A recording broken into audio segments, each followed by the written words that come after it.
അസ്സലാമു അലൈക്കും വറഹ്മത്തുള്ളാഹി. അൽഹംദുലില്ലാഹി റബ്ബിൽ ആലമീൻ.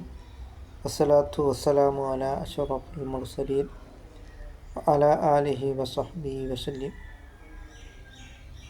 അല്ലിമു ഔലാദക്കും മഹബ്ബത്ത റസൂലില്ലാഹി സ്വല്ലല്ലാഹു അലൈഹി വസല്ലം.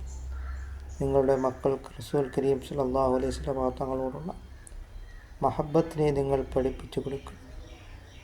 സയ്യിദുനാ റസൂൽ കരീം സ്വല്ലല്ലാഹു അലൈഹി വസല്ലം തങ്ങൾ ഉലിദ ബിൽ മക്ക വദുഫിന ബിൽ മദീന, മക്കയിൽ ജനിച്ചുവെന്നും മദീനയിൽ വഫാത്തായി എന്നും നമ്മുടെ മക്കൾക്ക് ക്ലാസ്സുകൾ എടുത്തു കൊടുക്കുകയും അങ്ങനെ നബിതങ്ങളെപ്പറ്റി ക്ലാസ്സുകൾ എടുത്തു കൊടുക്കുകയും നബിതങ്ങളുടെ ജനനം മുതൽ വഫാത്ത് വരെയുള്ള ജീവിതങ്ങൾ പഠിക്കുകയും നബിതങ്ങളുടെ ചരിത്രങ്ങൾ പഠിക്കുവാനും ശ്രമിക്കുകയും അങ്ങനെ ഇത്തക്കുന്ന അള്ളാഹുവിനെ തഖ്വ ചെയ്ത് ജീവിക്കുവാനും ശ്രമിക്കുക.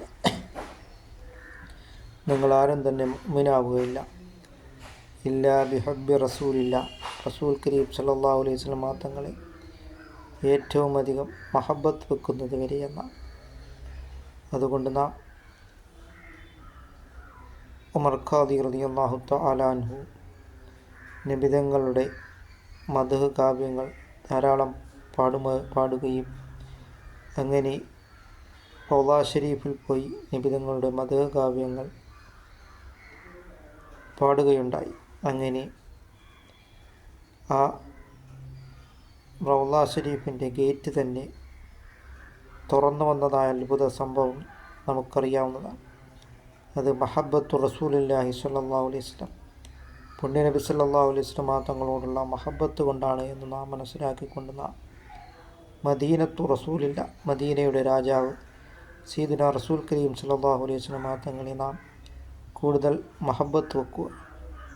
അല്ലാഹു തആല നമ്മുടെ എല്ലാ സൽക്കർമ്മങ്ങളും അല്ലാഹു തആല കബൂലാക്കുകയും ചെയ്യുമാറാകട്ടെ.